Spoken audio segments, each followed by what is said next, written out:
Hello అభినవాస్, ఎప్పుడూ చేసే కొబ్బరన్నంని సోయగూరతో ఇంకొంచెం హెల్దీగా అండ్ ఫ్లేవర్ఫుల్ గా చేయడం చూద్దామా. ఈ సోయగూరని దిల్ లీవ్స్ అని కూడా అంటారు. ఇది హెల్త్ కి చాలా మంచిది. వీటిలో vitamin A, B and vitamin C పుష్కలంగా ఉంటాయి. ఇమ్యునైజేషన్ కూడా బాగా పెంచుతుంది. దీనివల్ల inflammation risk, heart diseases risk లాంటివి తగ్గుతాయి. సో ముందుగా స్టవ్ మీద పాన్ పెట్టి ఆయిల్ వేసుకుని మనం కొబ్బరన్నంకి తాలింపు వేసుకున్నట్టుగా వేసుకోవాలి.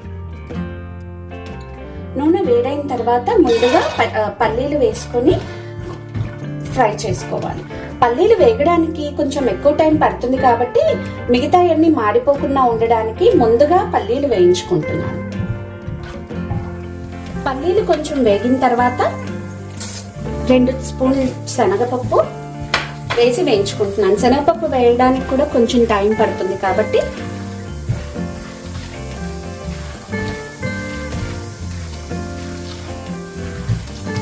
ఇప్పుడు కొన్ని కాజు కూడా వేస్తున్నాను. ఇవన్నీ ముందుగా వేసి వేయించుకొని పక్కకు తీసుకోవచ్చు, లేదు అంటే తగినంత వేగిన తర్వాత మళ్ళీ మిగతా పోపు దినుసులు కూడా వేసేసుకోవచ్చు. ఇవన్నీ కొంచెం వేగిన తర్వాత ఇప్పుడు తాలింపులోకి వేసే 1 స్పూను ఆవాలు,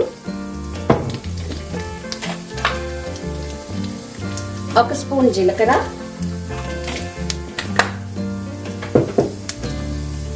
కొంచెం మినప్పప్పు,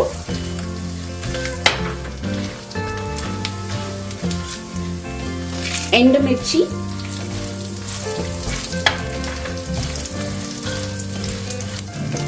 కరివేపాకు,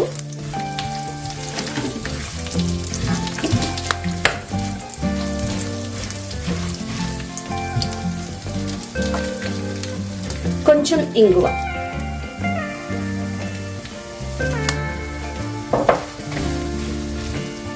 అన్ని వేసుకున్న తర్వాత కొంచెం కలుపుకొని ఇప్పుడు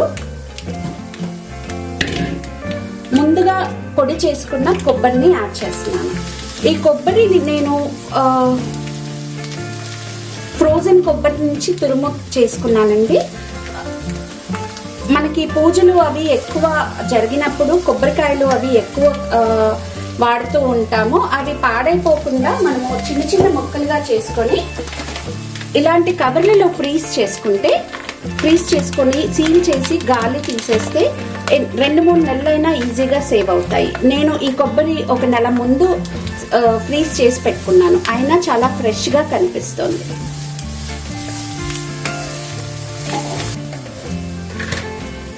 కొబ్బరి కొంచెం వేగిన తర్వాత తగినంత ఉప్పు వేసుకొని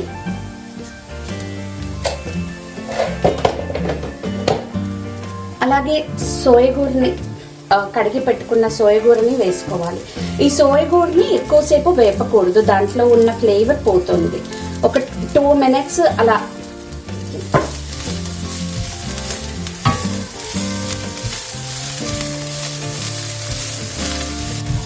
ఇలా మొత్తం వేగిన తర్వాత ముందుగా చేసి పెట్టుకున్న అన్నంని అలా ఉడికించిన అన్నం కూడా వేసుకొని ముద్దలు లేకుండా కలుపుకోవాలి.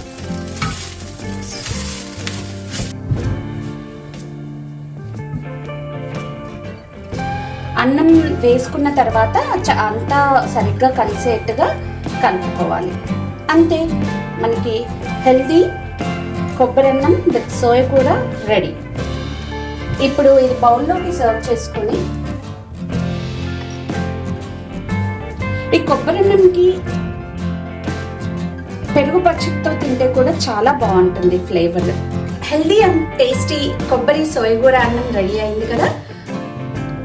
మీరు తినే ప్రతి స్పూన్కి ఆ ఫ్లేవర్ని బాగా ఎంజాయ్ చేస్తారు, అది మాత్రం గ్యారెంటీ.